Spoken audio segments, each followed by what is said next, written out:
A special thank you to each of our subscribers who make this channel possible. Here's today's story. In a decisive move to protect residents from potential federal military action, Chicago Mayor Brandon Johnson has signed an executive order known as the Protecting Chicago Initiative. This order comes in response to alarming reports that President Donald Trump's administration may deploy federal troops to the city, a situation Johnson describes as a threat to the community. The mayor, a Democrat, emphasized that Chicago does not want an unconstitutional and illegal military occupation.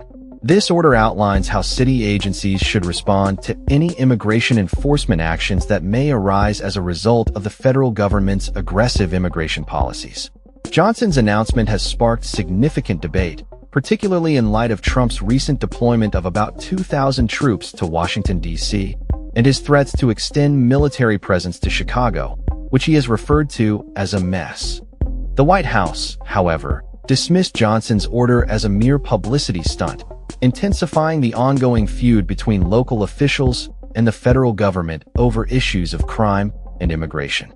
The Protecting Chicago Initiative specifically instructs local law enforcement officers to refrain from collaborating with federal agents during immigration enforcement operations.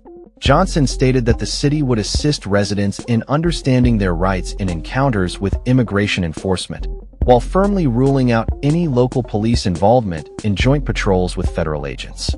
As Chicago is home to a significant immigrant population, with more than 1 in 5 residents being immigrants, this order aims to ensure that community members feel safe and protected from potential federal overreach.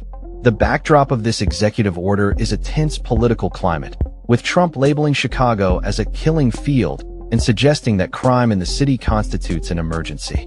Illinois Governor J.B. Pritzker has criticized Trump's threats to deploy the National Guard as an abuse of power, accusing the president of attempting to manufacture a crisis to distract from his administration's failings. Pritzker's remarks reflect a broader concern among state and local leaders about the implications of militarizing urban environments. In response to the escalating tensions, Johnson's order reiterates existing city policies that require law enforcement officers to wear body cameras and to identify themselves during interactions with the public, addressing concerns about transparency and accountability in policing practices. The mayor's efforts are part of a broader initiative to protect the rights of Chicagoans and to ensure that families are not torn apart by federal immigration enforcement actions. The political discourse surrounding this issue has become increasingly polarized, with White House spokesperson Abigail Jackson accusing Chicago officials of politicizing crime and neglecting their responsibilities. Jackson argued that if local Democrats focused on addressing crime rather than criticizing the president, their communities would be safer. As the situation unfolds, it remains uncertain how the Trump administration will proceed with its plans for Chicago. Reports suggest that a major immigration enforcement operation could be imminent, raising fears among residents about the potential for militarized immigration enforcement in their neighborhoods. Johnson has called on Trump to reconsider any plans for military deployment in Chicago, urging the president to prioritize the well-being of families and communities over political agendas. The Protecting Chicago Initiative represents a significant stand by local leaders against federal intervention in city affairs, highlighting the need for a balanced approach to immigration and public safety.